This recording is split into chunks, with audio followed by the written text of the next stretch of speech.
경남 사천 제3공군 비행단에서 KF-21EX 한국이 개발한 5.5세대 전투기가 공개되자 전 세계가 주목했어요. 내부 무장창, AI 전술 시스템, 유무인 자폭 전투기 편대 운용까지 기존의 상식을 뛰어넘는 성능이었거든요.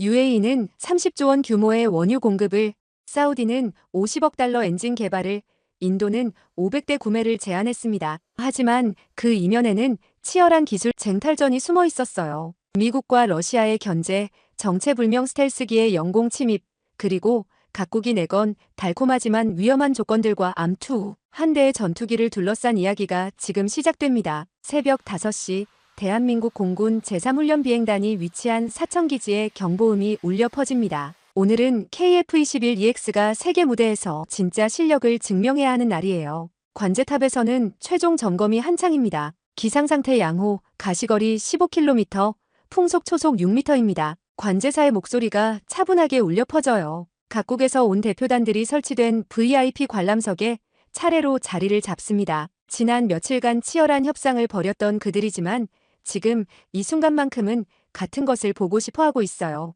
과연 KF-21EX가 광고만큼 대단할까요? 오전 9시 정각 회색 전투기가 활주로 끝에서 엔진 시동을 겁니다. GE F414 엔진의 웅장한 소리가 기지 전체에 울려 퍼지면서 모든 시선이 한 곳으로 집중됐어요.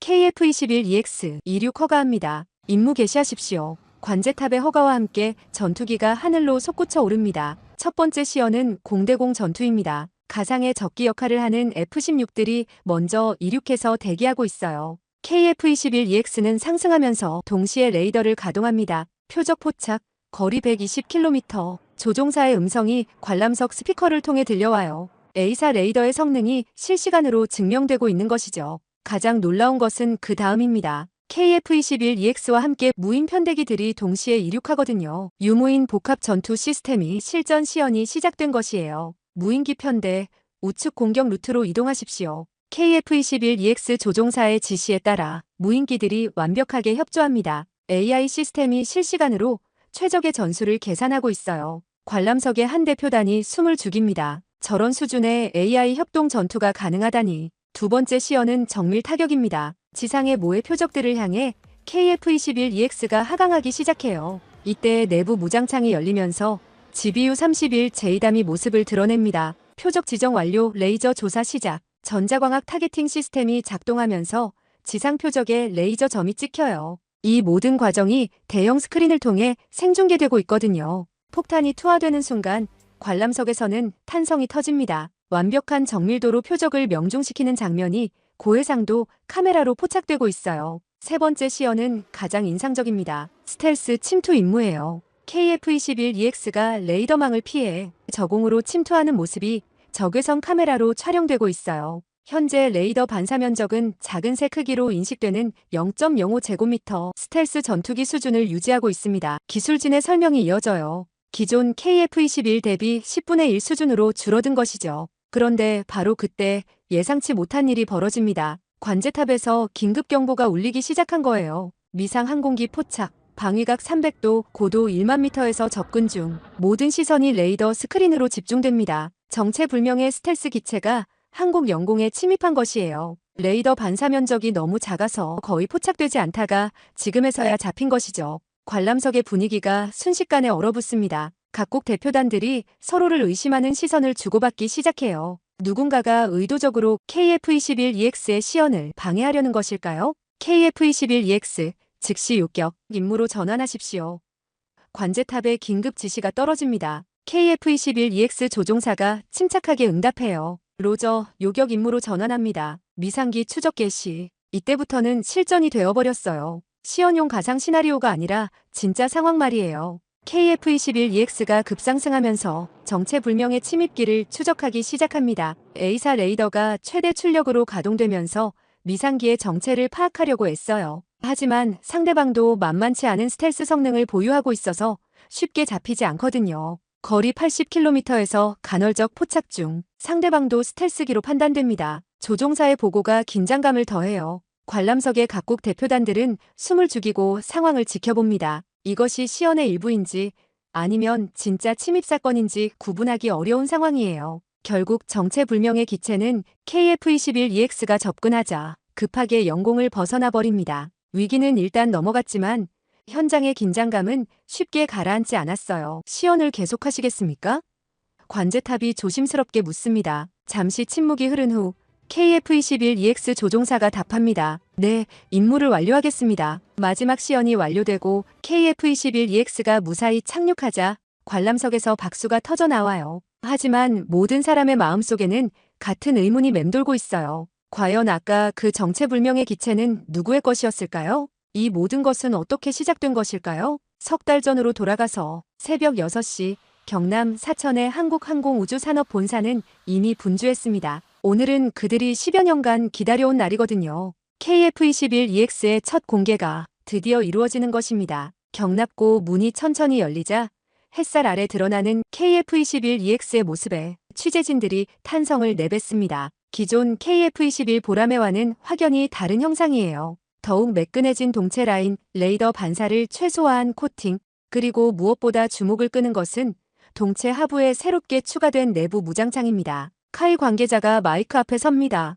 여러분이 보고 계시는 KF-21EX는 대한민국 항공기 기술의 새로운 이정표입니다. 오늘은 그 외형과 핵심 기술들을 공개하는 자리입니다. 내부 무장창이 유압 소리와 함께 서서히 열립니다. 그 안에서 모습을 드러내는 것은 2000파운드급 GBU-31 합동 직격탄 2발입니다. 아직 실제 비행은 하지 않지만 이것만으로도 기존의 외장형 무장 방식과는 차원이 다른 스텔스 능력을 예고하고 있어요. 전 세계에서 온 항공 전문가들이 메모를 적어내려갑니다. 미국의 F-35, 중국의 J-20, 러시아의 Su-57에 이어 내부 무장창을 보유한 네 번째 전투기의 공개 순간을 목격하고 있는 것입니다. 하지만 진짜 하이라이트는 따로 있습니다. KF-21EX의 조종석에서 인공지능 전술 보조 시스템이 가동되는 모습이 대형 스크린에 시연되기 시작해요. 지상에서 조종사가 터치스크린을 조작하자 AI가 실시간으로 가상 전장 상황을 분석하고 최적의 공격 루트를 제시합니다. 이것이 바로 5.5세대 전투기의 모습입니다. 개발팀장의 설명이 이어집니다. 완전한 5.5세대는 아니지만 기존의 4.5세대를 뛰어넘는 새로운 범주죠. 유무인 복합 운용 능력까지 갖춘 KF-21EX는 미래 전장이 새로운 기준을 제시할 것입니다. 공개장 한편에서는 무인 편대기들이 KF-21EX와의 데이터 링크 테스트를 지상에서 시연하고 있어요. 머지않아 하늘에서 펼쳐질 협동 전투의 예고편이랄까요? 취재진 중 한 명이 질문을 던집니다. 실제 비행 시연은 언제 볼 수 있나요? 카이 임원진이 자신 있게 답변해요. 실전 성능 시연은 3달 후 별도로 계획하고 있습니다. 오늘은 우선 기술적 혁신을 공개하는 것에 집중했어요. 또 다른 기자가 손을 듭니다. 기존 F-35와 비교했을 때 어떤 장점이 있나요? 개발진이 자신있게 답변해요. F-35 대비 가격, 경쟁력은 확실히 우수합니다. 성능 면에서는 서로 다른 영역을 타겟하고 있어서 단순 비교는 어렵지만 AI 기반 전술 시스템과 유무인 복합 운용은 우리만의 차별화 요소라고 할 수 있어요. 경납고에서의 공개가 마무리되자 그 순간부터 전 세계 방산업계의 시선이 한국을 향해 집중되기 시작합니다. 단순한 전투기 공개를 넘어서 새로운 항공 강국의 선언이었거든요. 경납고 밖으로 나온 기체의 모습을 바라보며 개발진들은 조용한 성취감에 젖어듭니다. 하지만 이것은 시작일 뿐이에요. 진짜 시험은 하늘에서 이루어질 테니까요. CNN 기자가 생방송 중에 흥분된 목소리로 보도합니다. 한국이 방금 항공기 역사를 다시 쓰고 있습니다. KF-21EX의 공개로 전 세계 전투기 시장에 새로운 변화가 일어날 것으로 보입니다. BBC는 더욱 구체적으로 분석해요. 아시아에서 미국과 중국에 이어 독자적인 고성능 전투기를 개발한 세 번째 국가가 된 한국. 이는 단순한 기술적 성취를 넘어서 지정학적 의미도 크다고 할 수 있습니다. 그날 저녁 전 세계 각국의 국방부와 대사관들이 분주하게 움직이기 시작했어요. 누군가는 기회를 엿보고 누군가는 위협을 감지하면서 말이에요. KF-21EX 공개가 끝난 지 사흘째 인천국제공항은 평소보다 특별한 승객들로 분주해집니다. 겉보기엔 평범한 출장객들 같지만 이들의 정체는 예사롭지 않아요. 첫 번째로 도착한 것은 스페인 대표단입니다. 유로파이터 타이푼을 운용하고 있는 그들이지만 차세대 전투기 도입을 앞두고 KF-21EX에 큰 관심을 보이고 있거든요. 마드리드 공항에서 출발한 에어버스 A332 활주로에 착륙하자 스페인 국방부 조달청 관계자들이 조용히 모습을 드러냅니다. 한국의 기술 수준이 이 정도일 줄은 몰랐네요. 스페인 항공청 부청장이 동료에게 속삭입니다. 유로파이터 업그레이드 비용을 생각하면 새로운 선택지를 검토해 볼 만하지 않습니까? 같은 시각 델리에서 출발한 에어인디아 보잉 787이 착륙합니다. 인도 대표단의 얼굴에는 특별한 긴장감이 서려 있어요. 인도는 이미 자체 개발 중인 AMCA 프로젝트가 있지만 KF-21EX의 기술력을 직접 확인해보고 싶어 하거든요. 우리의 AMCA와 비교해서 어느 정도 수준인지 파악해야 합니다. 인도 국방연구개발기구 DRDO 관계자가 가방을 챙기며 말해요. 특히 내부 무장창 기술과 AI 시스템은 꼼꼼히 살펴봐야겠어요. 오후 2시경 두바이에서 출발한 에미레이트 항공 A380이 웅장한 모습으로 착륙합니다. UAE 대표단은 이번 시찰에서 가장 적극적인 자세를 보이고 있어요. 그들은 이미 F-35 도입을 추진했다가 무산된 경험이 있거든요. 이번엔 실질적인 대안을 찾아야 합니다. UAE 공군 조달 담당관이 부하 직원들에게 브리핑합니다. KF-21EX가 우리 요구사항을 충족할 수 있는지 면밀히 검토하십시오. 저녁 7시가 되자 리야드에서 출발한 사우디아라비아 항공 보잉 777이 마지막으로 도착해요. 사우디 대표단의 규모가 가장 큽니다. 군 관계자뿐만 아니라 사우디 비전 2030 프로젝트 담당자들까지 포함되어 있거든요. 우리는 단순한 구매가 아니라 기술 이전과 공동 생산을 원합니다. 사우디 국방부 차관이 수행원들에게 강조해요. 이것이 우리 항공산업 발전의 발판이 될 수 있을지 보겠습니다. 한편 동남아시아에서도 움직임이 감지되고 있어요. 말레이시아와 태국에서 각각 소규모 기술진이 파견된 것으로 알려졌거든요. 공식적으론 기술 세미나 참석이지만 실제로는 KF-21EX의 가능성을 타진해 보려는 것이죠. 그런데 이들 외에도 눈에 띄지 않게 입국하는 사람들이 있어요. 미국 국방부 DIA 소속으로 추정되는 인물들이 관광객을 가장해서 들어오고 있거든요. 러시아 연방보안청 SVR 요원들도 학술회의 참석자로 위장해서 이미 며칠 전부터 활동하고 있고요. 각국의 움직임이 예상보다 빠르네요. 한국 국정원 관계자가 상황을 보고받으며 중얼거립니다. 이제 진짜 신경전이 시작될 것 같습니다. 공항 입국장에서 각국 대표단들이 서로를 의식하며 지나치는 모습이 묘한 긴장감을 자아내요. 겉으로는 정중한 인사를 나누지만 속마음은 복잡하거든요. 한국 정부 관계자들은 이런 상황을 예상했다는 듯 차분하게 각국 대표단을 맞이합니다. 하지만 모든 이들의 마음속에는 같은 질문이 떠오르고 있어요. 과연 KF-21EX는 세계 방산 시장이 판도를 바꿀 게임 체인저가 될 수 있을까요? 그리고 각자가 원하는 것을 얻을 수 있을까요? 첫날 밤 서울 시내 각 호텔에서는 본국과의 긴급 화상회의가 이어집니다. 각국 대표단들이 초기 정보 수집 결과를 보고하고 있어요. 이제 진짜 게임이 시작될 차례입니다. 서울 강남의 한 호텔 최고층 스위트룸에서 첫 번째 비밀 회담이 시작됩니다. 카이 수출 담당 상무와 UAE 대표단이 마주 앉아 있어요. 테이블 위에는 KF-21EX의 상세 사양서가 놓여 있지만 진짜 협상은 숫자 너머에서 벌어지고 있거든요. 기술 이전 범위를 좀 더 구체적으로 말씀해 주시죠. UAE 조달 담당관이 신중하게 입을 엽니다. 우리는 단순한 구매자가 아니라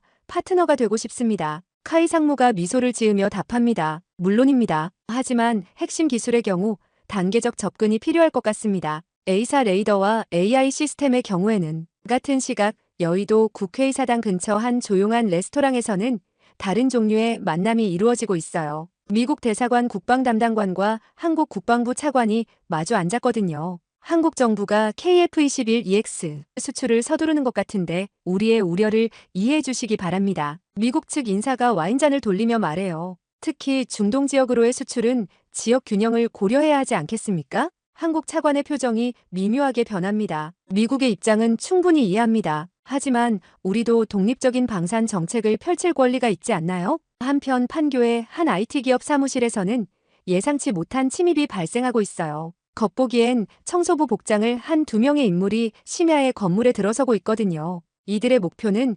KF-21EX 관련 서브 시스템 개발 자료입니다. 3층 서버실까지 8분이면 충분할 것 같습니다. 이들 중 한 명이 소형 무전기에 속삭여요. 하지만 이들이 모르는 것은 국정원이 이미 이런 시도를 예상하고 있었다는 사실이에요. 다음 날 오전 러시아 대사관에서는 더욱 공식적인 제안이 들어옵니다. 러시아 국방수출공사 로소보론엑스포르트에서 한국의 SU-75 체크메이트와 KF-21EX의 직접 비교 시연을 제안한 것이에요. 공정한 경쟁이라면 당연히 성능 비교가 이루어져야 하지 않겠습니까? 러시아 측 대표가 한국 방사청 관계자에게 제안서를 건네며 말해요. 우리의 체크메이트 역시 5세대에 준하는 성능을 갖추고 있습니다. 하지만 이 제안 뒤에는 다른 의도가 숨어 있어요. 실제 성능 비교를 통해 KF-21EX의 약점을 찾아내려는 것이거든요. 오후에는 인도 대표단과의 기술 협의가 열립니다. 장소는 대전 국방과학연구소 회의실이에요. 인도 측은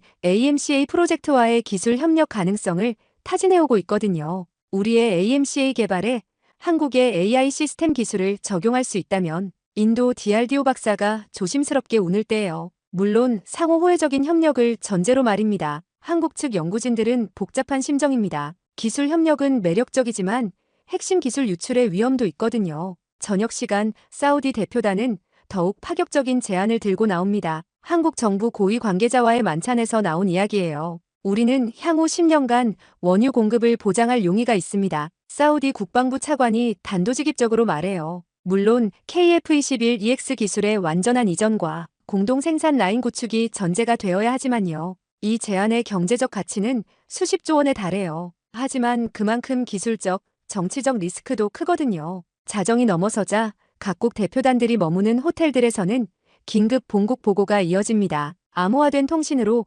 각자의 분석 결과와 협상 진전 상황을 보고하고 있어요. 스페인 대표단은 EU 차원의 공동 대응 필요성을 보고하고 UAE는 미국의 반대 가능성을 우려하고 있습니다. 인도는 자국 프로젝트와의 시너지 효과를 검토 중이고 사우디는 석유 외교의 활용 방안을 모색하고 있어요. 이 모든 움직임을 지켜보는 한국 정부로서는 선택의 기로에 서 있습니다. 누구와 손을 잡을 것인가, 어디까지 기술을 공개할 것인가, 그리고 강대국들의 압박을 어떻게 견뎌낼 것인가. 물밑에서 벌어지는 이 치열한 전쟁에서 승자가 누가 될지는 아직 알 수 없습니다. 하지만 한 가지 분명한 것은 모든 국가가 KF-21EX를 단순한 무기가 아닌 미래 전략의 핵심으로 보고 있다는 사실이에요. 청와대 국가안보실 회의실에는 긴장감이 흐르고 있습니다. 각국에서 들어온 제안서들이 테이블 위에 차곡차곡 쌓여 있어요. 단순한 전투기 판매를 넘어서 국가의 미래를 좌우할 결정들이 기다리고 있거든요. UAE의 제안서를 펼쳐든 에너지부 장관이 먼저 입을 엽니다. 20년간 연간 5천만 배럴의 원유 공급 보장을 제시했습니다. 현재 유가로 계산하면 약 30조 원 규모죠. 하지만 조건이 만만치 않아요. KF-21EX의 핵심 기술 완전 이전과 더불어 UAE 내 생산 라인 구축, 그리고 향후 개발되는 모든 업그레이드 버전에 대한 우선 공급권까지 요구하고 있거든요. 문제는 이렇게 되면 우리의 기술 주권이 위험해진다는 겁니다. 국방부 차관이 우려를 표명해요. 핵심 기술을 모두 넘겨주고 나면 우리가 UAE의 하청업체가 될 수도 있어요. 인도의 제안은 또 다른 복잡함을 안고 있습니다. 방갈로르와 하이데라바드의 KF-21EX 공동 생산 라인을 구축하겠다는 것이에요. 인도의 거대한 내수 시장과 제3국 수출 기회를 제공하겠다는 조건이죠. 인도는 향후 500대 이상의 차세대 전투기가 필요하다고 합니다. 산업통상자원부 관계자가 보고해요. 게다가 그들의 AMCA 프로젝트와 기술 융합을 통해 새로운 시장을 개척할 수도 있고요. 하지만 여기에도 함정이 있어요. 인도는 기술 이전받은 내용을 바탕으로 독자적인 전투기를 개발할 가능성이 높거든요. 결국 미래의 경쟁자를 키워주는 셈이 될 수 있다는 분석이에요. 가장 파격적인 제안은 사우디아라비아에서 나왔습니다. 차세대 엔진 공동 개발 프로젝트에 50억 달러를 투자하겠다는 것이에요. 현재 KF-21EX가 사용하는 F414 엔진을 뛰어넘는 완전 신형 엔진을 한국과 공동으로 개발하자는 제안입니다. 이것이 실현되면 우리나라가 진정한 항공 강국으로 도약할 수 있습니다. 한화에어로스페이스 임원이 흥분된 목소리로 말해요. 엔진 기술은 항공기 개발의 핵심이거든요. 사우디의 조건도 상당합니다. 네옴시티 내에 대규모 항공산업 단지를 조성하고 한국 기업들에게 중동과 아프리카 시장 진출의 교두보를 제공하겠다는 것이에요. 더 나아가 사우디 비전 2030의 핵심 파트너로 한국을 지명하겠다고 했거든요. 스페인의 제안은 좀 더 현실적입니다. 유럽연합 차원에서 KF-21EX를 차세대 공동 전투기로 채택하는 방안을 검토하겠다는 것이에요. 독일, 프랑스와 함께 추진 중인 FCAS 프로그램의 대안으로 KF-21EX를 고려할 수 있다는 뜻입니다. 유럽 시장에 진출할 수 있다면 그야말로 대박이죠. 카이 수출 담당자가 기대감을 드러내요. 하지만 유럽의 까다로운 기술 표준과 정치적 조건들을 맞춰야 해요. 회의실 한편에서는 국정원 관계자가 다른 우려를 제기합니다. 미국과 러시아의 반응도 무시할 수 없습니다. 이미 양쪽에서 상당한 압박이 들어오고 있어요. 실제로 미국은 한국의 주요 방산업체들에게 F-35 관련 협력 사업 재검토를 암시하고 있어요. 러시아는 한국의 우크라이나 지원에 대한 반발과 함께 KF-21EX 수출을 견제하려 하고 있거든요. 가장 큰 고민은 기술 유출의 위험성입니다. 한번 넘어간 기술은 되돌릴 수 없어요. 특히 AI 기반 전술 시스템과 스텔스 기술의 경우 국가 안보와 직결되는 문제거든요. 우리가 10여 년간 개발한 기술을 어디까지 공유할 것인가가 핵심입니다. 국방과학연구소 소장이 신중하게 말해요. 너무 많이 주면 우리 경쟁력을 잃고 너무 적게 주면 계약이 성사되지 않을 테니까요. 말레이시아에서도 놀라운 제안이 들어왔습니다. 동남아시아 지역의 허브 역할을 하겠다는 것이에요. 싱가포르, 태국, 베트남 등 주변국들과의 공동 구매를 주선하고 지역 정비센터를 쿠알라룸푸르에 설치하겠다는 조건입니다. 작은 규모지만 파급 효과는 클 수 있어요. 외교부 동남아국장이 분석해요. 동남아시아는 중국의 영향력이 강한 지역이라 우리의 진출 거점이 필요한 상황이거든요. 밤이 깊어가는 회의실에서 각 부처 관계자들은 머리를 맞대고 고민합니다. 각국의 제안은 분명 매력적이에요. 하지만 그 대가로 치러야 할 것들도 만만치 않거든요. 가장 큰 딜레마는 이거예요. 대통령실 정책실장이 정리해줍니다. 모든 제안을 받아들일 수도 없고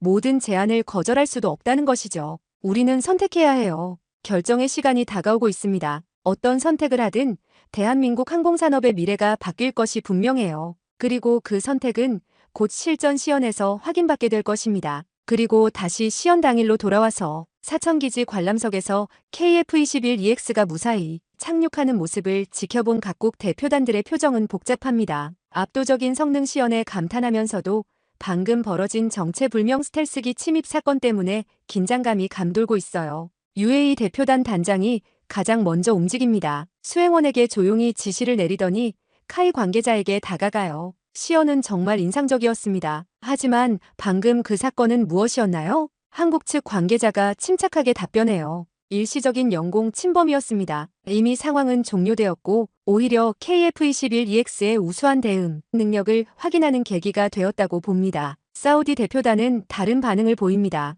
국방부 차관이 동료들과 긴급회의를 시작하더니 위성전화로 리야드에 직접 보고를 올려요. 성능은 기대 이상이었습니다. 하지만 지역 안보 상황이 복잡해 보이니 신중한 검토가 필요할 것 같습니다. 인도 대표단의 반응은 또 달라요. DRDO 박사가 흥미로운 관점을 제시합니다. 오히려 실전 상황에서 KF-21EX의 진짜 실력을 볼 수 있었던 것 아닙니까? 우리 AMCA 프로젝트에 적용할 수 있는 기술들을 확인했어요. 스페인 대표단은 가장 신중한 모습을 보여요. 항공청 부청장이 마드리드와 브뤼셀에 동시 보고를 준비하면서 말합니다. EU 차원에서 면밀한 검토가 필요합니다. 특히 나토 표준과의 호환성 문제를 꼼꼼히 따져봐야 해요. 한편 관람석 뒤편에서 지켜보던 미국과 러시아 관계자들의 표정은 더욱 복잡해요. 예상보다 훨씬 뛰어난 KF-21EX의 성능과 정체불명 기체의 정체에 대해 각자의 추측을 하고 있거든요. 시연 종료 2시간 후 청와대에서는 긴급 국가안전보장회의가 소집됩니다. 대통령을 비롯해 국방부 장관, 외교부 장관, 국정원장이 참석한 자리예요. 각국의 반응은 어떻습니까? 대통령이 먼저 입을 엽니다. 국방부 장관이 보고해요. UAE와 사우디는 즉시 계약 의향을 표명했습니다. 인도는 기술 협력 확대를, 스페인은 EU 검토를 요청했어요. 말레이시아도 긍정적 반응을 보이고 있습니다. 그런데 문제는 미국의 압박이 더 강해지고 있다는 점입니다. 외교부 장관이 우려를 표명해요. F-35 관련 협력 사업 재검토를 공식적으로 언급하기 시작했어요. 국정원장이 더 심각한 정보를 제공합니다. 오늘 침입한 정체불명 기체에 대한 분석 결과 중국 제20이나 러시아 Su-17일 가능성이 높습니다. 의도적인 정보 수집 활동으로 판단됩니다. 이 말에 회의실 분위기가 더욱 긴장됩니다. 단순한 우연이 아니라 의도적인 정찰 활동이었다는 뜻이거든요. 그렇다면 우리의 선택이 더욱 중요해집니다. 대통령이 신중하게 말해요. 누구에게 팔 것인가의 문제가 아니라 누구와 함께할 것인가의 문제가 되었어요. 국방부 차관이 구체적인 제안을 합니다. 단계적 접근을 제안합니다. 첫 번째 단계로는 가장 신뢰할 수 있는 파트너를 선정하고 이후 점진적으로 확대하는 방식이요. 그렇다면 우선순위를 정해야겠네요. 외교부 차관이 정리해요. 정치적 안정성, 기술 보안, 경제적 효과, 그리고 장기적 파트너십 가능성을 종합평가해서 말입니다. 밤늦은 시간까지 이어진 회의에서 몇 가지 원칙이 정해집니다. 첫째, 핵심 기술은 단계적으로만 이전한다. 둘째, 장기적 파트너십이 가능한 국가를 우선한다. 셋째, 지역 안보 균형을 고려한다. 다음 날 오전 각국 대표단에게 개별 통보가 시작됩니다. UAE는 첫 번째 파트너로 선정되었고 사우디와는 엔진 공동 개발 협력을 진행하기로 했어요. 인도와는 기술 협력 확대를, 스페인과는 EU 차원의 장기 검토를 제안합니다. 하지만 모든 국가가 만족하는 것은 아니에요. 일부 국가들은 더 많은 기술 이전을 요구하고 있고 미국과 러시아의 견제는 계속되고 있거든요. 이제 진짜 시작입니다. 카이 사장이 임원진들에게 말해요. 계약은 성사되었지만 앞으로 더 큰 도전들이 기다리고 있어요. 창밖으로 보이는 KF-21EX가 다음 시험 비행을 위해 준비되고 있습니다. 이제 이 전투기는 한국만의 것이 아니라 새로운 동맹의 상징이 될 예정이에요. 서울 강남의 한 호텔 회의실에서 역사적인 모임이 열리고 있습니다. KF-21EX 도입을 최종 결정한 5개국 UAE, 사우디아라비아, 인도, 스페인, 그리고 말레이시아의 대표들이 한자리에 모인 것이에요. KF-21EX 운용국 협의체 창설을 위한 첫 번째 회의입니다. 한국 방사청장이 회의를 주재하며 운을 뗍니다. 오늘 이 자리는 단순한 구매국 모임이 아닙니다. KF-21EX를 중심으로 한 새로운 방산 협력체의 출발점이 될 것입니다. 하지만 첫 번째 안건부터 이견이 나타나기 시작해요. 공동훈련 프로그램을 놓고 각국의 입장이 다른 것이죠. UAE 대표가 먼저 발언합니다. 우리는 이스라엘과의 아브라함 협정을 고려해야 합니다. 일부 훈련은 별도로 진행하는 것이 바람직하겠어요. 이에 사우디 대표가 미묘한 표정을 지어요. 중동 지역의 안정을 위해서는 모든 참여국이 동등한 입장에서 훈련에 참여해야 한다고 봅니다. 물론 우리도 지역 정치를 이해하지만요. 스페인 대표는 또 다른 우려를 제기합니다. 나토 회원국으로서 우리는 대서양 동맹의 표준 절차를 따라야 해요. 협의체 운용에서 이 점을 반드시 고려해 주시기 바랍니다. 인도 대표가 조심스럽게 개입합니다. 우리는 비동맹 정책을 유지하고 있습니다. 어떤 군사블록에도 속하지 않은 상태에서 기술 협력에만 집중하고 싶어요. 가장 복잡한 문제는 기술 공유 범위입니다. 각국이 받게 될 기술 이전 수준이 다르다 보니 협의체 내에서도 계층이 생기는 것이에요. 말레이시아 대표가 조심스럽게 의견을 개진합니다. 우리는 기본형 도입이지만 향후 업그레이드 계획에서 소외되지 않기를 희망합니다. 동남아시아 지역의 특수성도 고려해 주셨으면 해요. 한국 측에서는 이런 복잡한 요구사항들을 조율하느라 머리가 아픕니다. 카이 임원이 고민스럽게 말해요. 각국의 요구사항을 모두 수용하려면 사실상 5가지 다른 버전을 만들어야 할 수도 있어요.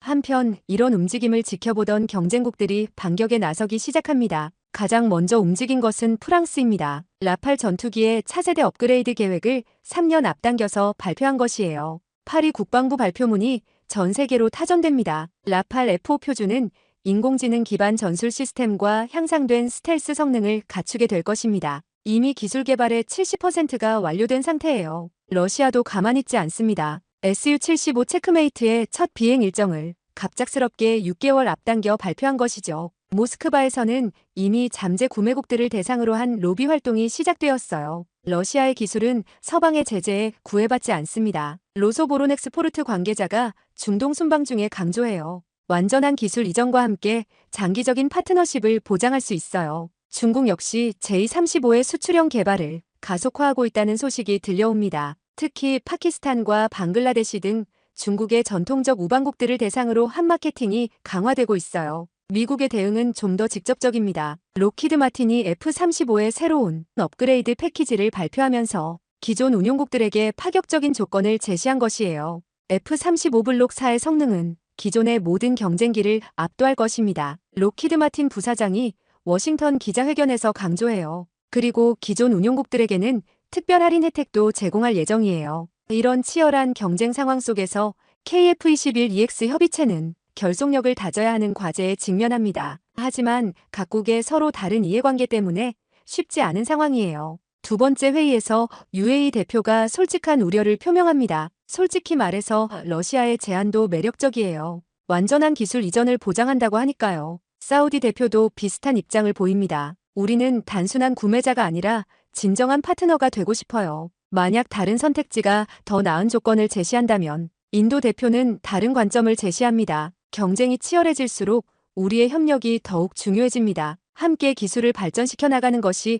모든 국가에게 도움이 될 거예요. 한국 측은 위기감을 느끼기 시작합니다. 협의체를 구성했지만 각국이 다른 선택지로 돌아설 가능성도 배제할 수 없는 상황이거든요. 국방부 차관이 긴급 대책 회의를 소집합니다. 경쟁국들의 반격이 예상보다 거세요. 우리만의 차별화된 가치를 더욱 명확히 제시해야 할 것 같습니다. 카이 사장이 해결책을 제시해요. 실제 합동훈련을 통해 KF-21EX의 증가를 보여주는 것이 어떨까요? 말보다는 행동으로 증명하는 거죠. 좋은 아이디어입니다. 공군 참모총장이 동의해요. 각국 조종사들이 직접 체험할 수 있는 다국적 훈련을 기획해보죠. 밤늦은 시간, 한국 정부 관계자들은 머리를 맞대고 고민합니다. 협의체를 통해 결속력을 다질 것인가? 아니면 개별 협상으로 돌아갈 것인가? 하지만 한 가지 분명한 것은 이제 후퇴할 수 없다는 사실이에요. 앞으로 나아가는 길만이 있을 뿐입니다. 석 달이 흘렀습니다. 경남 사천상공은 오늘 특별한 광경을 연출하고 있어요. KF-21EX를 중심으로 한 첫 번째 다국적 합동훈련 스카이 가디언 2025가 드디어 시작되는 날이거든요. 새벽 6시부터 각국 조종사들이 브리핑룸에 모여들기 시작합니다. 한국 공군의 KF-21EX 조종사들과 함께 UAE, 사우디아라비아, 인도, 스페인, 말레이시아에서 파견된 조종사들이 한자리에 앉아 있어요. 각자 다른 언어와 문화를 가지고 있지만 하늘에서는 하나의 언어로 소통하게 될 것입니다. 오늘 우리가 수행할 임무는 스카이 가디언 2025입니다. 한국 공군 대령이 브리핑을 시작해요. 다양한 기종 간의 협동작전 능력을 검증하는 것이 목표입니다. 모니터에 나타나는 훈련 계획을 보면서 각국 조종사들의 눈빛이 달라집니다. 단순한 편대 비행이 아니라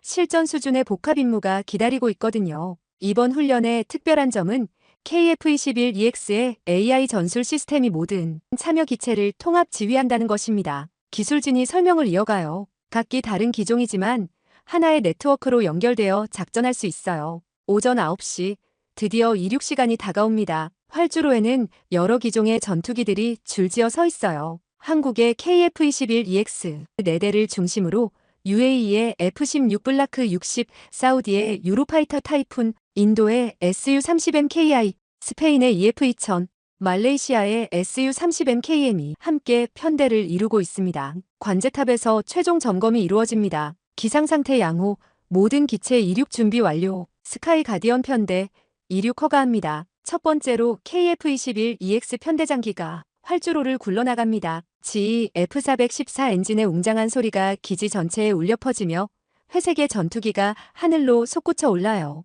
뒤이어 각국 전투기들이 차례로 이륙하면서 하늘의 아름다운 편대를 형성합니다. 모든 기체 편대 합류 완료. 임무구역으로 이동합니다. KF-21EX 편대장의 음성이 모든 기체에 전달돼요. 첫 번째 임무는 공중급유훈련입니다. KC-330 시그너스 공중급유기가 대기하는 가운데 각기 다른 급유 시스템을 가진 전투기들이 순서대로 연료를 보급받아야 해요. 이 과정에서 KF-21EX의 우수한 비행 안정성이 다시 한번 증명됩니다. 두 번째 임무는 더욱 복잡합니다. 가상의 적기를 상대로 한 공중 전투 훈련이에요. 이때 KF-21EX의 AI 전술 보조 시스템이 진가를 발휘하기 시작합니다. 실시간으로 각국 전투기들의 위치와 상태를 분석해서 최적의 전술을 제시하거든요. UAE 편대, 좌측으로 우회 기동하십시오. 인도 편대는 고도 상승 후 공격 준비하세요. KF-21EX에서 전달되는 전술 지시가 편대 전체의 효율성을 높여줍니다. 정말 놀랍습니다.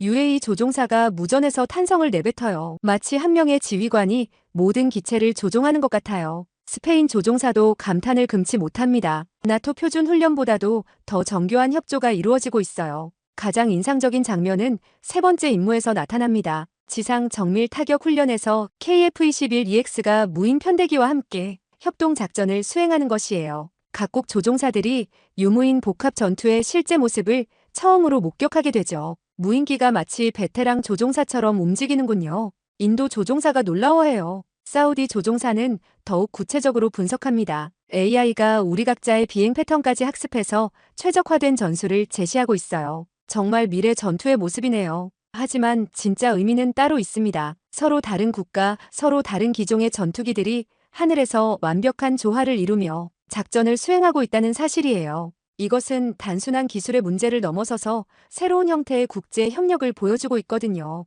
4시간에 걸친 훈련이 모두 끝나고 각 기체들이 차례로 착륙합니다. 조종사들이 조종석에서 나와 서로 악수를 나누는 모습에는 특별한 의미가 담겨 있어요. 오늘 우리가 함께한 것은 단순한 훈련이 아니었습니다. 한국 편대장이 브리핑에서 말했습니다. 새로운 시대의 협력 방식을 만들어낸 것이죠. 말레이시아 조종사가 소감을 나눕니다. 처음엔 각자 다른 시스템 때문에 어려울 것이라 생각했는데 AI가 모든 것을 연결해주니까 오히려 더 효율적이었어요. 저녁 무렵 훈련에 참여한 모든 조종사들이 경납고 앞에 모여서 기념 촬영을 합니다. 배경으로는 각국의 전투기들이 나란히 서 있고 그 중심에 KF-21EX가 자리하고 있어요. 하지만 이것은 끝이 아니라 시작입니다. 멀리서 바라보는 관계자들의 얼굴에는 새로운 다짐이 서려 있어요. 앞으로도 이런 협력이 계속될 것이라는 확신 말이에요. 다음 훈련은 언제 하나요? UAE 조종사가 웃으며 묻습니다. 6개월 후 각국 순회 훈련을 계획하고 있습니다. 한국 관계자가 답해요. 이번엔 각자의 본토에서 만나는 거죠. 카메라가 서서히 하늘로 올라가면서 넓은 시야를 보여줍니다. 사천 기지의 활주로에 정렬된 각국 전투기들, 그리고 그 너머로 펼쳐진 푸른 하늘이 한 화면에 담기죠. 하늘의 주인은 변합니다. 하지만 그 주인을 향한 경쟁은 멈추지 않아요. 기술의 발전과 함께 새로운 협력의 형태도 계속 진화할 것입니다. KF-21EX는 그 변화의 중심에서 새로운 가능성을 열어가고 있어요. 멀리 수평선 너머로 또 다른 편대가 비행하고 있습니다. 내일 또 다른 하늘에서 또 다른 이야기가 시작될 것입니다. 제 이론이 우리 딸에겐 통하지 않았습니다. 하버드 대학교 언어학과 연구실에서 나온 이 한마디가 세상을 바꿀 줄 누가 알았을까요? 20년간 알파벳 우월론을 설파해온 에밀리 로웰 교수의 입에서 나온 충격 고백이었습니다. 저는 런던 타임즈 교육과학부에서 파견된 기자입니다. 원래는 그녀의 화려한 연구 성과를 다룰 예정이었어요.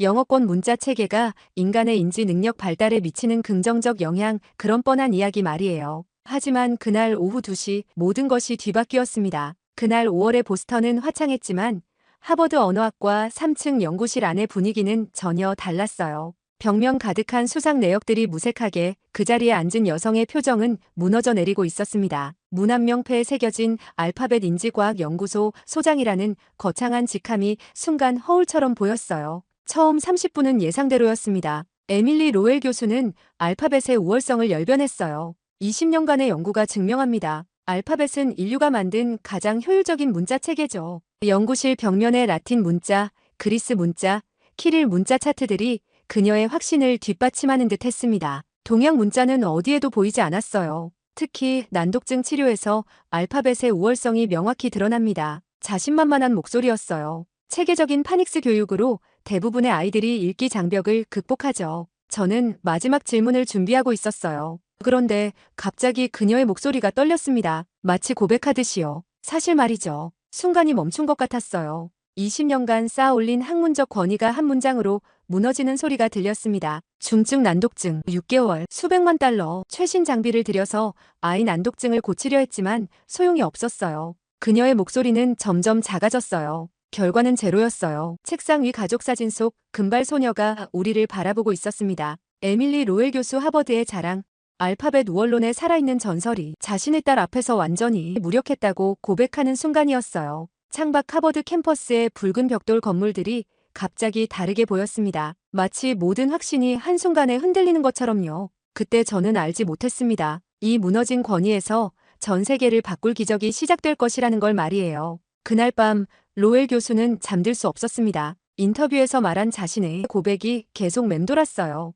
20년간 굳건히 믿어온 이론이 딸 앞에서 무너졌다는 사실을 처음으로 타인에게 털어놓은 것이었거든요. 새벽 4시쯤 그녀는 침대에서 일어나 2층 서재로 향했습니다. 남편 마크는 여전히 깊이 잠들어 있었어요. 서재 한쪽 구석에는 오래된 나무 상자가 하나 있었습니다. 결혼 전부터 가지고 다녔던 추억의 상자였죠. 상자를 열자 오래된 종이 냄새가 풍겨왔어요. 어린 시절 사진들, 대학 시절 노트, 그리고 삐뚤빼뚤한 어린아이 글씨로 쓰인 종이들이 나왔습니다. 그녀는 하나씩 꺼내 살펴봤어요. 그러다 한 장의 종이에서 손이 멈췄습니다. 자신이 8살 때 썼던 일기장 한 페이지였어요. 크레용으로 쓴 글씨 사이사이에 이상한 그림 같은 글자들이 섞여 있었습니다. 그리고 맨 아래에 이런 문장이 적혀 있었어요. 한미정 선생님이 알려준 글자 너무 쉬워 놀랐다. 에밀리는 깜짝 놀랐습니다. 한미정? 그 이름을 들어본 기억이 있었지만 언제 어디서였는지 명확하지 않았어요. 더 자세히 보니 그 이상한 글자들은 마치 발음 기관을 그림으로 나타낸 것 같았습니다. 혀가 목 뒤쪽을 막는 모양의 기호, 입술이 닫히는 모양의 기호, 혀끝이 윗니에 닿는 모양의 기호들, 그리고 그 옆에는 어린 에밀리가 쓴 메모가 있었어요. 이 글자는 입모양이래요. 그래서 소리가 바로 나와요. 갑자기 기억의 조각들이 떠오르기 시작했습니다. 초등학교 첫 번째 해였어요. 에밀리도 어렸을 때 읽기에 어려움을 겪고 있었죠. 다른 아이들은 벌써 단어를 읽고 있는데 그녀는 알파벳을 구분하는 것조차 힘들었습니다. 그때 학교에 한국에서 온 교환 교사가 있었어요. 한미정 선생님이었습니다. 어느 날 점심시간 에밀리가 혼자 앉아있을 때 그 선생님이 다가왔어요. 읽기가 어렵네? 부드러운 목소리였습니다. 에밀리는 고개를 끄덕였어요. 한미정 선생님은 종이를 꺼내 이상한 글자를 그렸습니다. 이건 우리나라 글자야. 입모양을 그린 거란다. 그리고 20분 동안 놀라운 일이 벌어졌어요. 한미정 선생님은 몇 개의 기호를 그리며 설명했습니다. 이건 혀가 목 뒤를 막을 때 나는 소리야. 이건 입술을 닫을 때 나는 소리고. 에밀리는 자신의 목과 입을 만져가며 소리를 따라했어요. 신기하게도 그 글자들을 보면 어떤 소리가 날지 바로 알 수 있었습니다. 마치 글자 자체가 발음법을 알려주는 것 같았어요. 가, 나, 다. 에밀리는 그 기호들을 조합해서 소리를 만들어냈습니다. 처음으로 글자를 보고 즉시 소리를 낼 수 있었어요. 잘했어. 한미정 선생님이 웃으며 말했어요. 너는 읽을 수 있는 아이야. 단지 다른 방법이 필요했을 뿐이야. 하지만 그 다음 주 한미정 선생님은 갑자기 학교를 떠났습니다. 교환 프로그램이 예정보다 일찍 끝났다고 했어요. 그리고 얼마 지나지 않아 에밀리도 다른 읽기 치료를 받기 시작했죠. 전통적인 파닉스 방법이었습니다. 시간이 흐르면서 그 어릴 적 20분의 기억은 점점 희미해졌어요. 에밀리는 결국 알파벳으로 읽기를 익혔고 그 과정에서 한글과의 만남은 완전히 잊혀졌습니다. 하지만 지금 자신의 딸이 같은 어려움을 겪고 있는 상황에서 그 봉인된 기억이 되살아난 것이었어요. 에밀리는 그 일기장 페이지를 들여다보며 생각했습니다. 왜 그때 그 방법이 효과가 있었을까? 왜 그 기억을 잊고 있었을까? 그리고 지금 소피에게도 같은 방법이 통할까? 창밖으로 새벽이 밝아오고 있었어요. 에밀리는 그 종이를 소중히 접어 책상 서랍에 넣었습니다. 그리고 마음속으로 결심했어요. 이 잊혔던 실마리를 따라가 봐야겠다고. 다음 날 아침은 토요일이었습니다. 에밀리는 평소보다 일찍 일어나 소피의 방문을 살짝 열어봤어요. 9살 소피는 아직 깊이 잠들어 있었습니다. 금발 머리카락이 베개에 흩어진 모습이 천사 같았어요. 주방에서 아침을 준비하던 에밀리의 마음은 복잡했습니다. 어젯밤 되찾은 기억이 정말로 답이 될 수 있을까요? 혹시 자신이 너무 절망적이어서 헛된 희망에 매달리는 건 아닐까요? 8시쯤 소피가 잠옷차림으로 주방에 나타났어요. 엄마, 좋은 아침이에요. 아이의 목소리는 여전히 잠에 젖어 있었습니다. 좋은 아침, 내 사랑. 에밀리는 딸을 안아주며 말했어요. 오늘 엄마가 재미있는 걸 보여줄게. 아침 식사 후 에밀리는 소피를 거실 소파로 데려갔습니다. 커피 테이블 위에 흰 종이와 펜을 준비해뒀어요. 소피야, 엄마가 어렸을 때 배운 특별한 글자가 있어. 너랑 같이 해보고 싶은데 어떨까? 소피는 고개를 기울였어요. 알파벳이 아닌 거예요? 아이의 목소리에는 약간의 걱정이 섞여 있었습니다. 6개월 동안 알파벳과 씨름했던 기억 때문이었죠. 응, 알파벳이 아니야. 이건 입모양을 그린 글자야. 에밀리는 펜을 들고 종이에 첫 번째 기호를 그렸습니다. 기억. 이게 뭔 것 같아? 에밀리가 물었어요. 소피는 그림을 들여다봤습니다. 계단 같아요. 에밀리는 웃었어요. 비슷해. 그런데 이건 사실 내 혀가 목 뒤쪽을 막는 모양이야. 한번 해봐. 혀를 목 뒤로 해서 막아보고 소리를 내봐. 소피는 목에 손을 대고 그 소리를 내봤어요. 그러자 깜짝 놀란 표정을 지었습니다. 진짜 그렇게 느껴져요. 맞아. 이 글자는 그 소리를 나타내는 거야. 에밀리는 두 번째 기호를 그렸습니다. 니은. 이건 어떨까? 소피는 더 관심을 보이기 시작했어요. 이건 혀가 뭔가에 닿는 것 같아요. 정확해. 혀끝이 윗잇몸에 닿을 때 나는 소리야. 해봐. 니은. 소피가 혀의 움직임을 느껴가며 소리를 냈습니다. 놀랍게도 소피는 금세 패턴을 이해했어요. 각 글자가 입안에 어떤 움직임을 나타내는지 직관적으로 파악한 것이었습니다. 에밀리는 계속해서 디귿, 리을, 미음을 보여줬어요. 이제 이 소리들을 합쳐볼까? 에밀리는 알을 그렸습니다. 이건 입을 크게 벌릴 때 나는 소리야. 그리고 기역과 아를 조합해서 가를 만들었어요. 이렇게 합치면 가. 소피가 외쳤습니다. 자신도 놀란 듯한 표정이었어요. 맞아. 이제 나도 해봐. 다는 나. 20분이 흐르자 소피는 혼자서 기본적인 한글 조합을 읽기 시작했습니다. 가나다라 마바사. 아이가 처음으로 문자를 보고 즉시 소리를 내는 순간이었어요. 엄마, 이거 정말 신기해요. 소피의 눈이 반짝였습니다. 왜 이 글자들은 이렇게 쉬워요? 에밀리의 목이 메었어요. 6개월 동안 알파벳 한 글자도 제대로 읽지 못하던 딸이 이 낯선 문자에서는 길을 찾고 있었습니다. 그건 이 글자들이 내 입모양을 보여주기 때문이야. 내가 어떻게 소리를 내는지 글자가 알려주는 거야. 소피는 계속해서 새로운 조합을 시도했어요. 마치 퍼즐을 맞추듯이 자음과 모음을 조합해서 새로운 소리를 만들어냈습니다. 엄마, 제가 정말로 읽고 있는 거예요? 소피가 물었어요. 그래, 넌 정말로 읽고 있어. 그 순간 에밀리는 어린 시절 한미정 선생님이 자신에게 했던 말을 떠올렸습니다. 너는 읽을 수 있는 아이야. 단지 다른 방법이 필요했을 뿐이야. 이제 에밀리도 같은 말을 딸에게 해줄 수 있었어요. 20분 만에 일어난 기적이었습니다. 하지만 에밀리는 이것이 단순한 우연이 아니라는 걸 알았어요. 분명히 과학적인 이유가 있을 것이었습니다. 소피는 여전히 종이 위에 글자들을 조합하며 놀고 있었어요. 처음으로 문자가 두렵지 않은 순간이었습니다. 월요일 오전 에밀리는 설렘을 안고 하버드 언어학과 원래 학술회의에 참석했습니다. 평소라면 자신의 연구 발표로 주목받던 자리였지만 이번에는 완전히 다른 주제를 들고 왔어요. 동료 여러분, 저는 새로운 난독증 치료법에 대해 말씀드리고 싶습니다. 에밀리가 발표를 시작했어요. 회의실에 앉은 20명의 교수들이 관심을 보였습니다. 한국의 한글 문자 체계가 난독증 아동들에게 효과적인 교육 도구가 될 수 있다는 것을 발견했습니다. 순간 회의실이 조용해졌어요. 그리고 뒤쪽에서 낮은 웃음소리가 들렸습니다. 언어학과 부과장인 데이비드 웰슨 교수가 먼저 입을 열었어요. 로웰 교수님, 동양의 기호가 치료라고 말씀하시는 건가요? 그의 목소리에는 조롱의 기색이 역력했습니다. 네, 정확히 말하면 한글의 표음 문자적 특성이. 에밀리가 설명을 시작했지만 다른 교수가 끼어들었어요. 에밀리, 우리는 지난 20년간 당신의 알파벳 우월론을 지지해왔습니다. 갑자기 입장을 바꾸는 이유가 뭔가요?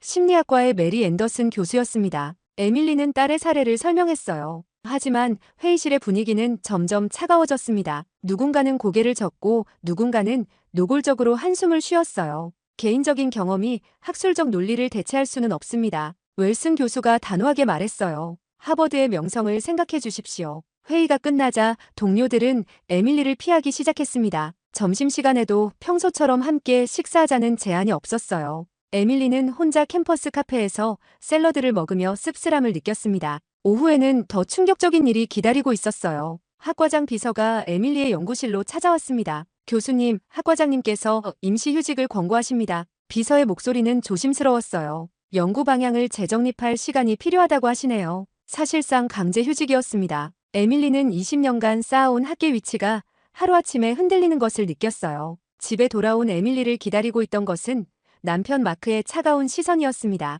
그는 거실 소파에 앉아 신문을 읽고 있었지만 에밀리가 들어서자 신문을 내려놓았어요. 오늘 데이비드한테 전화를 받았어. 마크가 말했습니다. 데이비드 웰스는 마크의 대학 동창이기도 했어요. 내가 회의에서 무슨 말을 했는지 들었다. 마크 들어봐. 소피가 정말로 읽기 시작했어. 한글로 말이야. 에밀리가 설명하려 했지만 마크는 고개를 저었어요. 우린 미국에 산다, 에밀리. 우리 아이에겐 영어가 필요해. 동양 문자가 아니라. 그의 목소리는 단호했습니다. 내가 너무 절망적이어서 이상한 방법에 매달리는 것 같아. 이상한 방법이라니. 효과가 있었다고 했잖아. 일시적인 착각일 거야. 소피는 정상적인 치료를 받아야 해. 그날 밤 저녁 식사는 침묵 속에서 이루어졌습니다. 소피만 밝은 표정으로 한글 연습장을 들고 와서 보여줬어요. 아빠 봐요. 제가 이걸 읽을 수 있어요. 아이가 적은 한글 문장을 가리키며 말했어요. 마크는 무표정하게 바라봤습니다. 소피, 이런 건 그만하고 영어 공부를 해야지. 소피의 얼굴이 순간 어두워졌어요.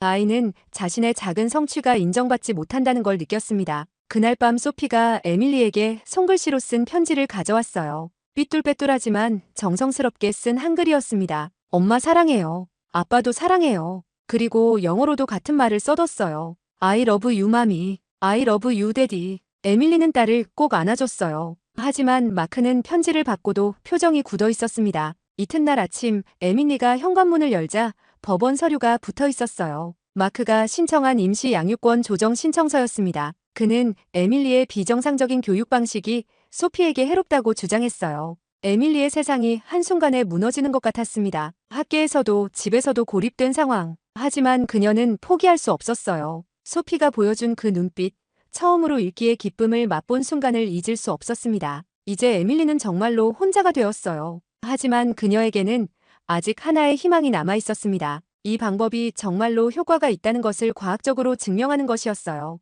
법원 서류를 받은 지 사흘째 되는 날, 에밀리는 마지막 희망을 붙잡기로 결심했습니다. 연구실에서 몰래 가져온 자료들을 뒤지다가 한 편의 논문을 발견했어요. 제목은 한글의 신경언어학적 특성과 읽기 장애 치료 가능성이었습니다. 저자는 박진우, 서울대학교 언어치료학과 교수였어요. 논문을 읽어보니 에밀리가 소피에게서 목격한 현상과 정확히 일치하는 내용이었습니다. 한글의 표현문자적 특성이 난독증 아동의 음성과 문자 연결 능력을 향상시킨다는 연구였죠. 에밀리는 즉시 이메일을 보냈어요. 자신의 상황을 솔직하게 설명하고 딸의 사례를 공유했습니다. 놀랍게도 박진우 교수의 답장은 당일 밤에 왔어요. 에밀리 교수님, 당신의 발견은 매우 중요합니다. 우리도 비슷한 연구를 진행 중이에요. 증거로 말합시다. 서울로 오시면 체계적인 검증을 도와드리겠습니다. 그 짧은 메시지가 에밀리에게는 구원의 밧줄 같았어요. 하지만 서울로 간다는 것은 모든 것을 포기한다는 의미이기도 했습니다. 마크와의 마지막 대화는 차갑고 짧았어요. 정말 가려고? 그가 물었습니다. 이 방법이 효과가 있다는 걸 증명해야 해. 소피를 위해서라도. 소피는 여기 남아야 해. 법원이 결정할 문제야. 소피는 나와 함께 가야 해. 그 아이에게 필요한 치료를 받으려면 결국 임시보호자 자격으로 소피를 데리고 갈 수 있는 허가를 받았지만 6개월 후에는 반드시 돌아와야 한다는 조건이었어요. 떠나는 날 새벽 보스턴 로건 공항은 한산했습니다. 소피는 작은 배낭 하나만 메고 에밀리 손을 꼭 잡고 있었어요. 엄마, 한국에서 정말로 읽기를 더 잘할 수 있을까요? 아이가 물었습니다. 그럴 거야. 그리고 우리는 그걸 모든 사람에게 보여줄 거야. 비행기가 이륙하면서 창밖으로 보스턴의 불빛들이 점점 멀어졌어요. 에밀리는 지난 20년간 쌓아온 모든 것을 뒤로하고 있었습니다. 하지만 이상하게도 마음은 평온했어요. 이것은 도망이 아니라 선택이었습니다. 13시간의 비행 끝에 인천공항에 도착했을 때 박진우 교수가 직접 마중 나와 있었어요. 키가 크고 온화한 인상의 중년 남성이었습니다. 에밀리 교수님, 소피, 한국에 온 걸 환영합니다. 그의 영어는 유창했어요. 서울로 향하는 차 안에서 박진우 교수는 연구 계획을 설명했습니다. 우리는 지난 3년간 한글이 난독증 치료에 미치는 효과를 연구해왔어요. 이미 10명의 아이들이 참여했고 모두 의미 있는 진전을 보였습니다. 정말요? 에밀리가 놀라며 물었어요. 네. 하지만 아직 서구학계의 인정을 받지 못했죠. 당신의 사례는 우리에게도 중요한 의미가 있어요. 서울의 첫인상은 놀라웠습니다. 현대적인 빌딩들 사이로 한옥의 지붕이 보였고 네온사인과 전통 간판이 조화를 이뤘어요. 마치 과거와 현재가 공존하는 도시 같았습니다. 박진우 교수가 예약해준 숙소는 북촌의 한옥 게스트하우스였어요. 전통 마당이 있는 조용한 곳이었습니다. 소피는 처음 보는 한옥 구조에 신기해했어요. 엄마, 여기 정말 예뻐요. 바람 소리도 다르고 마당 한쪽에 달린 작은 바람종이 은은하게 울리고 있었어요. 에밀리는 이곳에서 새로운 시작을 할 수 있을 것 같다는 느낌이 들었습니다. 저녁 무렵 게스트하우스 주인이 택배 상자 하나를 가져왔어요. 박진우 교수가 보낸 것이었습니다. 상자를 열어보니 낡은 노트 한 권이 들어있었어요. 표지에는 한글로 한미정의 연구 노트라고 적혀 있었습니다. 에밀리의 심장이 빨리 뛰었어요. 어린 시절 자신을 가르쳤던 바로 그 선생님의 이름이었습니다. 노트를 펼치자 정교한 스케치들이 나타났어요. 발음기관의 구조, 한글 자모의 조립 원리, 그리고 뇌활동 패턴을 나타내는 도표들. 모든 페이지가 과학적 관찰과 교육적 통찰로 가득했습니다. 마지막 페이지에는 이런 메모가 있었어요. 언어는 소리의 집이다. 문자는 그 집으로 가는 다리다. 어떤 아이들에게는 다른 다리가 필요할 뿐이다. 소피가 에밀리 옆에 앉아 노트를 함께 들여다봤어요. 엄마, 이분이 제가 읽을 수 있게 도와주신 분이에요? 그래. 그리고 이제 우리는 그 방법을 더 많은 아이들에게 전해줄 거야. 서울의 첫날 밤, 에밀리는 한옥 마루에 앉아 한미정의 노트를 읽으며 생각했습니다. 자신이 지금까지 잃은 것들, 하버드에서의 지위, 동료들의 존경, 남편의 신뢰. 하지만 여기서 찾을 수 있는 것들은 그보다 훨씬 클지도 모른다는 희망을 품었어요. 풍경 소리가 다시 울렸고 소피는 이미 깊이 잠들어 있었습니다. 서울에 온 지 사흘째 박진우 교수는 에밀리와 소피를 세종연구소로 데려갔습니다. 강남구에 위치한 이 연구소는 한국의 언어 치료 연구를 이끄는 곳이었어요. 현대적인 건물 안에는 최첨단 뇌영상 장비들이 즐비했습니다. 연구소장인 이광호 박사가 저희를 맞이했어요. 50대 초반의 온화한 인상이었지만 눈빛에는 과학자다운 예리함이 있었습니다. 소피가 한글로 읽기를 배웠다는 이야기를 들었어요. 이광호 소장이 소피에게 말했습니다. 정말 신기한 일이죠. 우리가 그 비밀을 함께 알아볼까요? 소피는 조금 긴장한 듯 고개를 끄덕였어요. 지난 3일 동안 한국어 단어들을 익히느라 바빴거든요. 이제 가나다라를 넘어서 간단한 문장까지 읽을 수 있게 됐습니다. 우선 정밀 촬영으로 확인해 봅시다. 이광호 소장이 제안했어요. 뇌가 실제로 어떻게 반응하는지 보면 이 현상을 객관적으로 설명할 수 있을 거예요. fMRI 촬영실은 생각보다 밝고 깔끔했습니다. 거대한 자기 공명 영상 장비가 있었지만 소피를 위해 아동용 헤드폰과 편안한 쿠션을 준비해뒀어요. 소피야, 이 기계는 내 뇌가 어떻게 생각하는지 사진을 찍는 거야. 기술자가 친근하게 설명했습니다. 아프지 않으니까 걱정하지 마. 첫 번째 실험에서는 영어 단어들을 보여줬어요. CAT, DOG, HOUSE 같은 간단한 단어들이었습니다. 스크린에 나타나는 소피의 뇌 영상에서는 몇몇 영역이 미약하게 반응했지만 연결이 원활하지 않았어요. 보시다시피 영어를 읽을 때는 뇌의 언어 영역들이 제대로 소통하지 못하고 있습니다. 이광호 소장이 설명했어요. 전형적인 난독증 패턴이죠. 두 번째 실험에서는 한글을 보여줬습니다. 가, 나, 다 같은 기본 글자부터 시작해서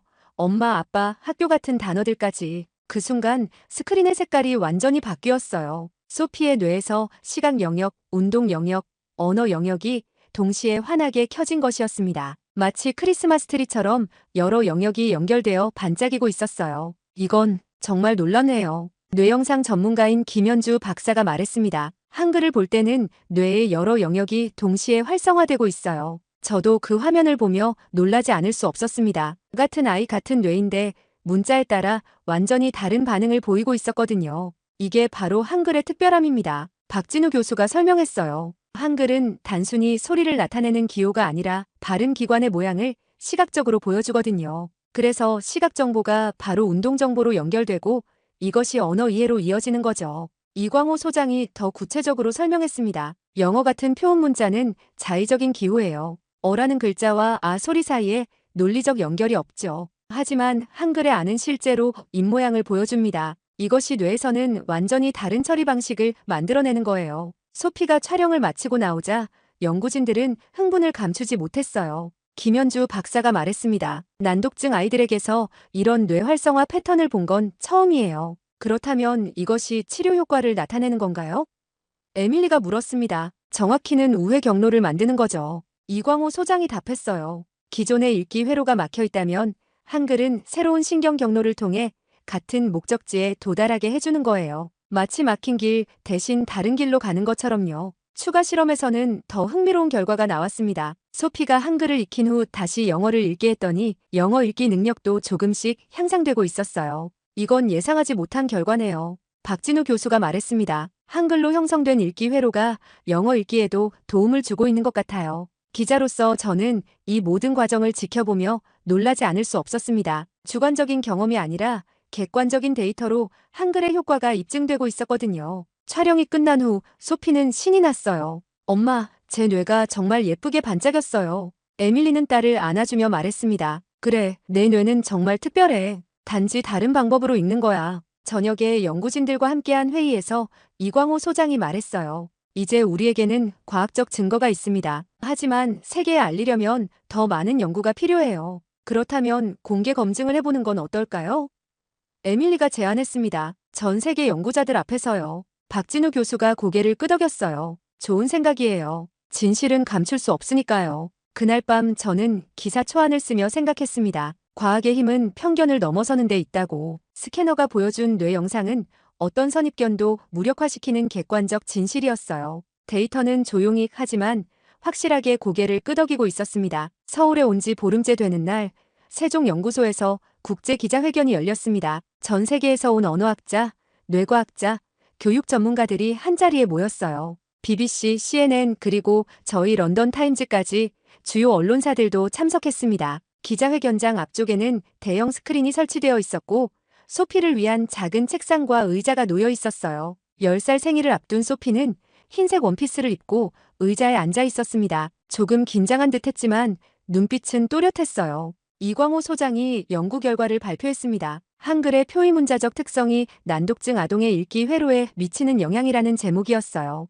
그는 소피의 뇌 영상을 보여주며 설명했습니다. 영어를 읽을 때와 한글을 읽을 때의 뇌 활성화 패턴이 완전히 다릅니다. 한글은 시각 마이너스 운동 마이너스 언어 영역을 동시에 자극해서 새로운 읽기 경로를 만들어냅니다. 하지만 청중들의 반응은 회의적이었어요. 독일에서 온 한 교수가 손을 들었습니다. 실험실 결과와 실제 읽기 능력은 다릅니다. 진짜로 읽을 수 있다는 것을 보여주시죠. 박진우 교수가 미리 준비한 한국어 동화책을 꺼냈어요. 소피는 천천히 하지만 또박또박 읽기 시작했습니다. 옛날 옛적에 한 마을에 착한 소녀가 살고 있었어요. 일본에서 온 연구자가 끼어들었습니다. 미리 외운 것일 수도 있잖아요. 그때 현장에 있던 한 기자가 즉석에서 노트북을 꺼냈어요. 그럼 제가 지금 쓴 한국어 기사를 읽어보세요. 그는 방금 전 일어난 일을 한국어로 타이핑해서 스크린에 띄웠습니다. 소피는 잠시 망설였지만 곧 읽기 시작했어요. 오늘 세종연구소에서 특별한 발표가 있었습니다. 미국에서 온 소피라는 소녀가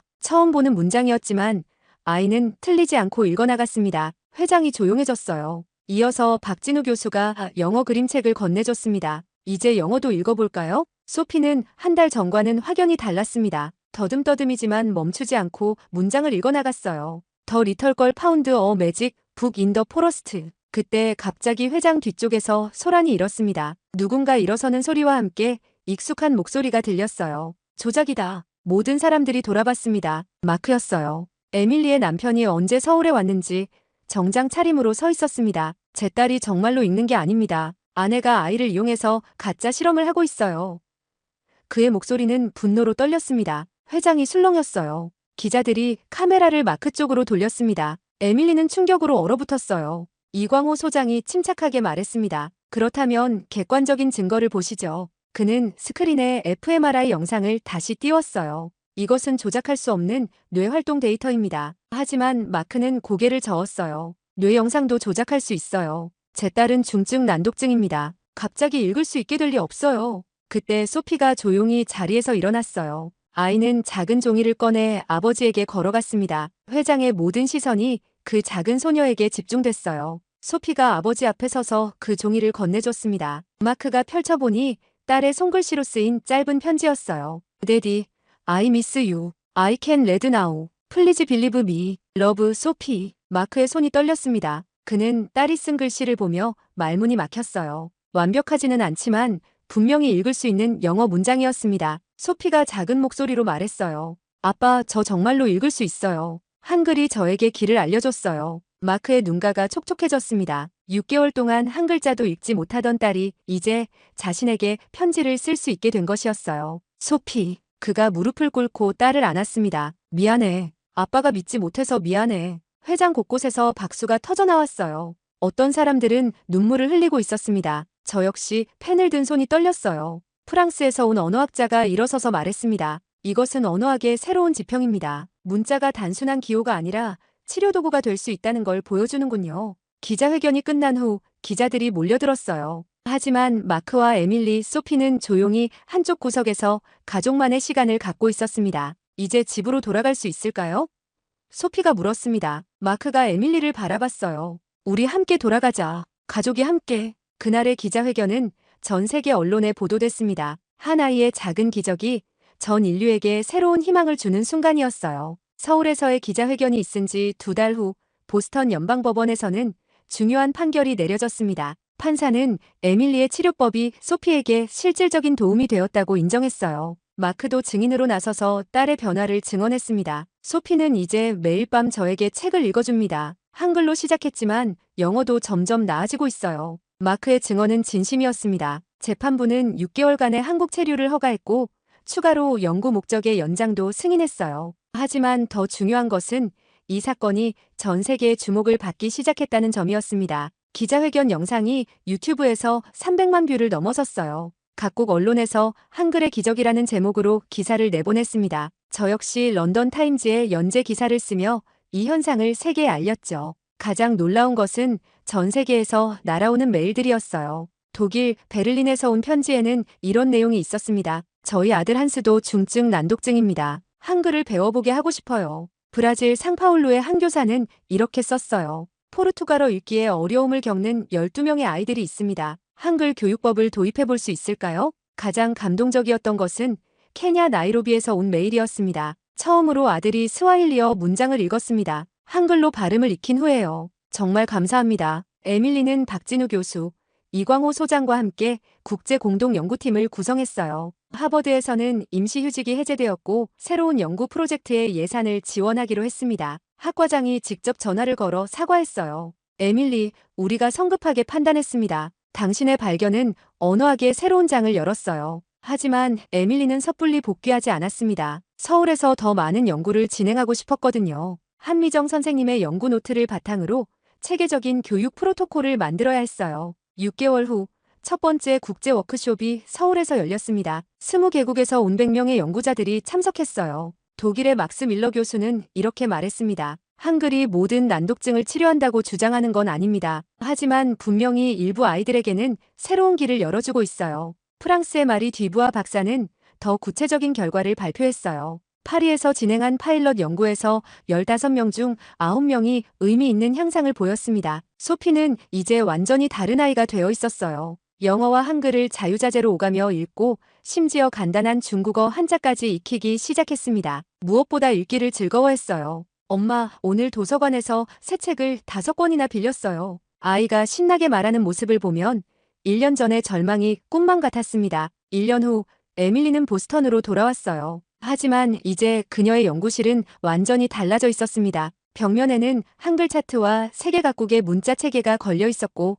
책상 위에는 전 세계에서 온 감사 편지들이 쌓여 있었어요. 하버드 언어학과는 새로운 연구센터를 설립했습니다. 다문화 읽기 치료 연구소였어요. 에밀리가 소장을 맡았고 박진우 교수도 방문 교수로 합류했습니다. 마크는 이제 가장 열성적인 지지자가 되었어요. 법무법인에서 난독증 가정을 위한 무료 변론을 시작했고 관련 법안 제정에도 힘쓰고 있습니다. 내가 얼마나 무지했는지 깨달았어. 다름이 틀림이 아니라는 걸 이제야 알겠어. 그가 에밀리에게 한 말입니다. 현재 전 세계 30개국에서 한글 기반 읽기 치료 프로그램이 운영되고 있어요. 물론 모든 아이에게 효과가 있는 것은 아닙니다. 하지만 기존 방법으로 도움받지 못했던 아이들 중 상당수가 새로운 희망을 찾고 있어요. 저는 지난 2년간 이 프로젝트를 계속 취재했습니다. 독일에서 처음 한글을 읽은 한스, 브라질에서 포르투갈어, 동화책을 읽기 시작한 마리아, 케냐에서 스와힐리어, 신문을 읽게 된 키프라고. 각각의 이야기가 모두 감동적이었어요.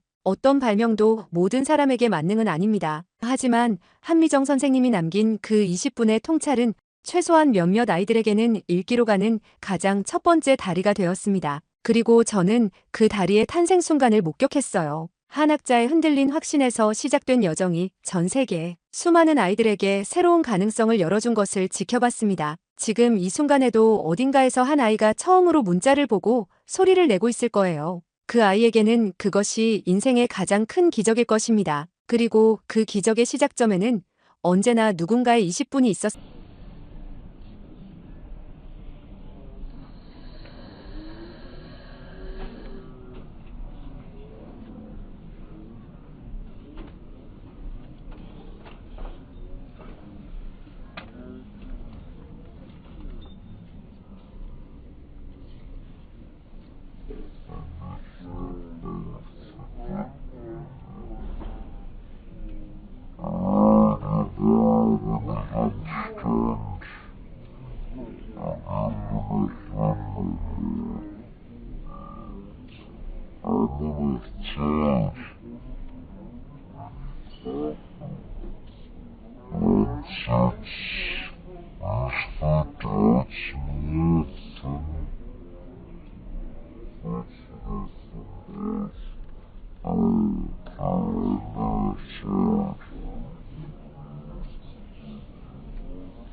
This